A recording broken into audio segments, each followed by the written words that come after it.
আসসালামু আলাইকুম viewers, নিমিস food লাইফে আপনাদেরকে স্বাগত। আজকে আপনাদেরকে তৈরি করে দেখাবো চালের গুঁড়ো এবং নলেন গুড় দিয়ে দারুণ একটি রেসিপি। রেসিপিটি তৈরি করা যতটা সহজ, খেতেও ততটাই সুস্বাদু।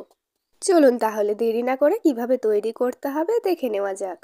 প্রথমে একটা বড় পাত্র নিয়েছি, এরপর 1 বাটি শুকনো চালের গুঁড়ো নিয়েছি।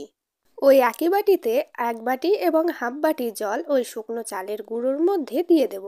একটা চামচের সাহায্যে এটাকে মিক্স করার পর 15 মিনিট রেস্টে রেখে দেব। এবার কিছুটা ভেলি নিয়েছি। একটা ছুরির সাহায্যে ভেলি থেকে কিছুটা অংশ টুকরো করে কেটে নেব। আমি এখানে কোনো চিনি ব্যবহার করব না, এই কারণে যতটা পরিমাণ আপনি মিষ্টি পছন্দ করেন ঠিক সেই রকম এখান থেকে ভেলি নিয়ে নিতে হবে। টুকরো করে নেওয়া ভেলিটাকে একটা বাটির মধ্যে তুলে নেব। এবার এর মধ্যে কিছুটা জল দিয়ে একটা চামচের সাহায্যে এই জলের সঙ্গে ভেলিটাকে মিক্স করে নেব। চামচটা একটু আলতো হাতে চেপে চেপে মিক্স করতে হবে যাতে ভেলিটা গলে যায় এবং এর মধ্যে কোনো দানাদার অংশ যাতে না থাকে। ভেলিটা মিক্স করা হয়ে গেছে। 15 মিনিট পর আপনাদেরকে দেখাচ্ছি চালের শুকনো যে গুঁড়োটা আমরা ভিজিয়ে রেখেছিলাম সেটা কীরকম দেখতে হয়েছে। ভাপা পিঠা তৈরি করার সময় যেরকম চালের গুঁড়ো ব্যবহার করা হয় আমি ওই একই চালের গুঁড়ো এখানে ব্যবহার করেছি। এবার এই ভিজিয়ে রাখা চালের গুঁড়োর মধ্যে ভেলিটা অল্প অল্প করে দিতে থাকবো। আপনি চাইলে এখানে শুধুমাত্র লিকুইড খেজুরের গুঁড়ো ব্যবহার করতে পারেন। লিকুইড খেজুরের গুড় আমি একটু পরে ব্যবহার করব, এই কারণে এখন ভেলিটা ব্যবহার করলাম। বাকি ভেলিটা এর মধ্যে দিয়ে দেব এবং এটাকে মিক্স করে নেব। এরপর এর মধ্যে 1 বাটি এবং হাফ বাটি জল এর মধ্যে মিক্স করে নেব। এই উপকরণটা আমাদের একদম পাতলা প্রয়োজন, সেই হিসাবে আমি এখানে জল ব্যবহার করেছি। এবার চুলায় একটা পাত্র বসিয়েছি, এর মধ্যে এই লিকুইড উপকরণটাকে দিয়ে দেব। এবার এই লিকুইড উপকরণটাকে অনবরত নাড়তে থাকবো। এই উপকরণটা একদম ঠিক হয়ে যাওয়া পর্যন্ত এটা নাড়তেই থাকতে হবে, নইলে তলে লেগে যাওয়ার সম্ভাবনা থাকে। তাই এই উপকরণটাকে অনবরত নাড়তে থাকবো।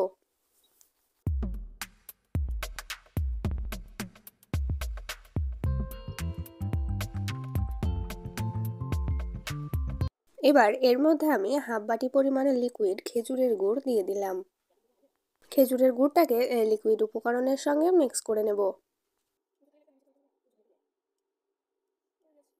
লিকুইডটা ধীরে ধীরে অনেকটা ঘন হয়ে আসছে, এখন নাড়া একদমই বন্ধ করলে চলবে না। 2 থেকে 3 মিনিট আবারও কিছুক্ষণ নাড়ার পর এটা অনেকটাই ঘন হয়ে এসেছে।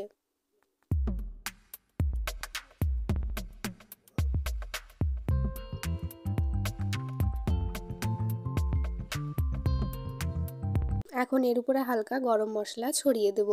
এটাকে মিক্স করে নেব এবং চুলা বন্ধ করে দেব। এবার একটা থালা নিয়েছি, থালার নিচে এবং চারি সাইডে কিছুটা ঘি লাগিয়ে দেব। থালার তলে এবং চারি সাইডে ঘি লাগানো হয়ে গেলে উপর থেকে এই ঠিক উপকরণটা দিয়ে দেব। সমস্ত উপকরণটা দেওয়া হয়ে গেলে গরম থাকা অবস্থাতেই এটাকে সেট করে নেব। উপরটা সেট করা হয়ে গেলে এই থালাটাকে কয়েকবার ড্যাপ করে নেব। এই উপকরণটা এখন অনেকটাই গরম আছে, এই কারণে এটাকে রেস্টের জন্য রেখে দিতে হবে 5 থেকে 6 ঘন্টা। 5 থেকে 6 ঘন্টা পর আপনাদেরকে এটাকে দেখাচ্ছি। দেখতেই পাচ্ছেন এটা খুব সুন্দরভাবে সেট হয়ে গেছে। একটা ছুরির সাহায্যে এটাকে এখন কেটে ইচ্ছেমতো ডেকোরেশন করে সার্ভ করতে পারেন। এই রেসিপিটি তৈরি করা খুবই সহজ, আর হালকা শীতের মরশুমে এটা খেতেও দারুণ লাগে। এতক্ষণ পর্যন্ত ভিডিওটি দেখার জন্য আপনারা অসংখ্য ধন্যবাদ। যদি ভিডিওটি ভালো লেগে থাকে তাহলে একটি লাইক দেবেন এবং চ্যানেলে যদি নতুন হয়ে থাকেন তাহলে অবশ্যই চ্যানেলটিকে সাবস্ক্রাইব করে দেবেন। আল্লাহ হাফেজ।